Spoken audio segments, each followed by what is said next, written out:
Bismillahirrahmanirrahim. Alhamdulillahi Rabbil Alameen. Wa sallallahu ala Sayyidina Muhammadin wa alihi tahirin. We are continuing our lessons on first philosophy, the science of falsafa, and we're going to follow a textbook by um, Sayyid Muhammad Hussein Tabatabai. He's one of the important contemporary philosophers. And the textbook that we're going to follow is called Bidayah al-Hikmah. Bidayah al-Hikmah. So in Bidayah al-Hikmah, it's categorized into several different units. And we're going in this course, we're going to only deal with the section related to ontology, related to existence. Then we can move in another level to things like potentiality and actuality, causality, and other topics.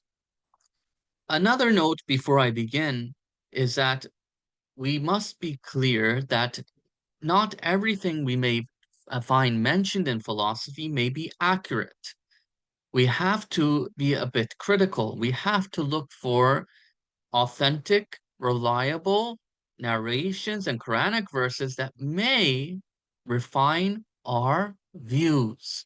So, if you remember, many times in the previous lessons, I have said that Aql can only take you so far. Aql is good, but Wahi is higher. So, revelation refines those things, those possibilities that the intellect may accept, and directs us where intellect cannot walk alone. So, some of these things that we may find over here are just intellectual analysis, and it's purely intellectual analysis without going to find textual resources. So you have to be a little selective, a little critical. Just because it's said in philosophy doesn't mean that is the only way it is, doesn't mean that is the way it is actually. What matters is that we get certitude and we see if we have anything in the Wahi, in the revelation, that tells us something better. So that being said, because you have to view philosophy critically, even in your thoughts critically. We're going to begin this Bidayah al-Hikmah. So you see in front of you, this is the Arabic of the first of our section today that we're planning to go through, inshallah. And you can see there's no harakats on it, but you could practice, try to read it with the Arabic that you know. And inshallah, as it goes on, and you're inshallah learning Arabic as you go on through these courses, you could read it better. So he starts by praising Allah the Exalted. So he starts by praising Allah the Exalted. So Bismillahir Rahmanir Rahim. Alhamdulillahi Rabbil Alameen. This is the Muqaddimah, the um, the introduction. It says Alhamdulillah. So he says Alhamdulillah. You see it in there? He says Alhamdulillah. So it says Alhamdulillah. All praise belongs to God, and to him refers all eulogy in its reality. Then he does a kind of salawat over there. He does a kind of salawat, says is a salawat upon the Prophet and his family. So may the benedictions and peace be upon Muhammad, his apostle, and the best of his creation, and upon the pure ones of his family and his progeny. Okay, so then now he's going to move into the definition, subject, and the end or the aim of philosophy. What is the aim of studying first philosophy? So this is the tahrif, the definition, the maudu, the subject, and the ghaya, the aim. Okay, so as for metaphysics, as for first philosophy, as for metaphysics, as for al-hikmah, uh, ilahiyat, As for philosophy, metaphysics, or first philosophy, al-hikmah ilahiyah, literally this would be translated as divine wisdom. Metaphysics, first philosophy, again, you could take that word critical, right? Uh, like again, I caution, some things, of course, are true, and this is the reality, and Allah has allowed us to see these things. But we can't take everything, letter for letter. Um, that may be just a possibility sometimes. So, anyways, metaphysics. Metaphysics doesn't mean after physical world. We're talking about uh, things as they exist, no matter if they're physical or not. So don't take the word metaphysics as literal. What we mean is what we're going to define here. Metaphysics, or first philosophy, is a discipline, is a science that discusses. What does it discuss? It discusses being qua being. It discusses al-mawjud bima huwa mawjud. Al-mawjud bima huwa mawjud. The existent in what it is existent. So this is what we say in the nice terminology of the English language, existence qua existence. Our study over here is existence as it is existence. That is the main study of ilm al-falsafa. It's mawdu, it's subject. Its subject talks about the essential properties of mawjud bima huwa mawjud. Existence qua existence. Being qua being. Being and existence are two words that we may use interchangeably to mean existence. So the subject that we talk about in this science is existence qua existence, is existence as it is existence. And its aim, its gaya, its purpose is to achieve a general knowledge of existence. To achieve a general knowledge, a general ilm of existence. Existent with a T is the thing that exists. And to distinguish those things from that which is not really existent. So we have, if we were to consider the relation of things as per their reality, anything we could think of, either it exists necessarily, or it exists possibly, is possible to exist, or it is impossible to exist, it doesn't exist. So there you can see that things either exist or do not exist. There's no in between. Either they exist or they don't exist. So the aim, the raya of philosophy is to distinguish, to have a general knowledge of existence and to distinguish them from being that which is not really existent. To explain, when a man considers himself, when a person looks into themselves, when they consider themselves, one would find our own self as having a reality. Our own self, we know self-evidently, if we just turn our reflection on us, we can understand this, that we exist. Descartes, he had this famous statement, I exist, I exist, therefore I am, something like this. So when you reflect on yourself, you know, self-evidently, you exist.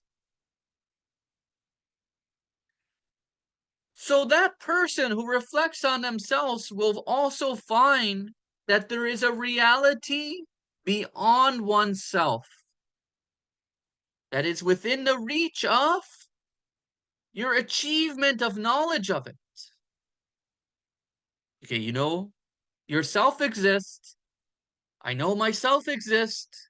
And now I realize that there is a reality out there. There is a reality there, which is in my reach. I can get knowledge, I can get ilm about that reality. Accordingly, when this person seeks something, that is because it is what it is. When a person seeks for food, they seek real food, not fake food. And when he avoids something or runs away from something, that is because it is what it is. As example, you have an infant child, uh, radi. Radiun is a child who's an infant, a suckling child. You have that suckling child who's grasping for the milk from his mother. That infant child, that radi, seeks real milk, not fake milk, not imaginary milk. That little infant is seeking the real milk. In the same way, a man who is running away from a lion, he runs away from what he considers to be a real wild beast, not something imaginary. If he knew it was imaginary, he wouldn't run away from it. Although at times, a person may mistakenly mistake things. They may regard something as unreal as existing in external reality.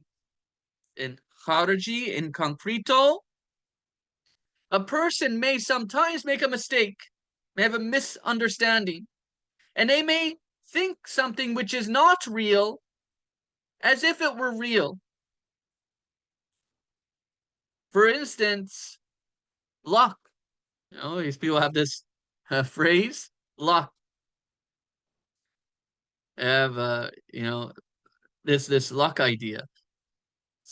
So this is an example. Or at times he may consider something existing in the external reality in khariji as unreal. So it could be the opposite way as well. He may think something's not real, which actually does exist out there. Like say there's giants in the past or something, some kind of like really tall people, or in another world, there's some really tall creation. He doesn't know, so he thinks it's unreal. Okay, so it could go both ways. A person may mistake something unreal for something real in the external world when really it's not. Or they may mistake something as unreal, which is really existent and really real in the external world. So they may have some kind of ignorance, jahil, about it.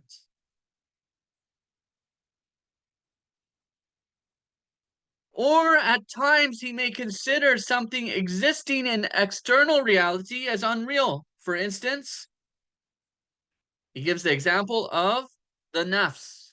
It says nafsul al-mujarrada. Or al-aql al-mujarrada. These are, according to philosophers, they say immaterial soul and immaterial intellect.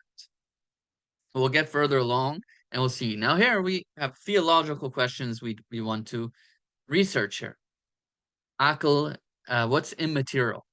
What's immaterial? What's mujarrad? It's a theological question.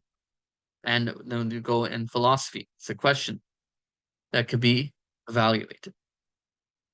Therefore, it is necessary, well, seeing the situation that we have, it is necessary, first of all, to recognize the characteristics of al-mawjud bima huwa mawjud. It becomes necessary, seeing a situation where you can mistaken things unreal for real and mistaken real things for unreal, that we get an understanding of how to recognize the characteristics of existent qua existent.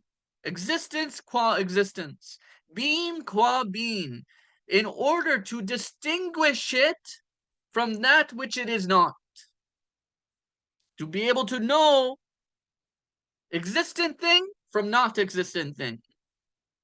This is the science that discusses these matters. That is in first philosophy, in falsafa, in metaphysics. This is the science which discusses how to distinguish existent things from non-existent things. So the ghaya of ilm al-falsafa is to get a general knowledge of the characteristics of existent things, to be able to distinguish them from non-existent things. Okay? Now, this metaphysics, it goes by different names. Metaphysics is also called first philosophy, or al-ilm al-ala, the higher knowledge, higher science, has different names. Its subject, though, is existence qua existence. Al-mawjud bima huwa al-mawjud. Al-mawjud bima huwa al-mawjud. The subject is existence qua existence. And its ghaya, its aim, is to distinguish real existence from that which is not real. And to recognize al-illah, al-ilal, is to recognize al-ilal al-aliyah. What's al-ilal al-aliyah? This is the higher causes of existence. Especially al-ilat al-ullah, the first cause.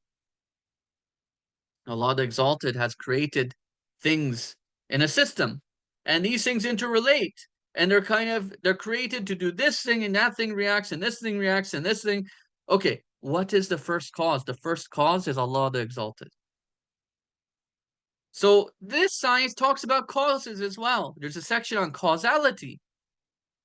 And then you get to learn about the first cause, in which terminates the entire chain of existence. Its most beautiful names and sublime attributes. That is, Allah the Exalted is His name. So you see, we eventually, through this study, should reach an understanding of the existence of Allah the Exalted, that Allah the Exalted caused everything, that Allah the Exalted is the wajib al-wujud, that everything is needy for Allah the Exalted. From an intellectual perspective, we'll understand this in philosophy. From an aqli perspective, we will look at these things and understand them in first philosophy. So that is everything for this lesson. In the next lesson, inshallah, we'll start with the the the the the unit of chapter 1 of Bidayah al-Hikma, which is the general principles of existence. So in the general principles of existence, you have 12 units, and in there we have several we're going to go over. We're going to talk about self-evident characteristics of the meaning of existence, and different things that we're going to talk about over there, inshallah. Wal akhir duwana, and alhamdulillahi rabbil alameen.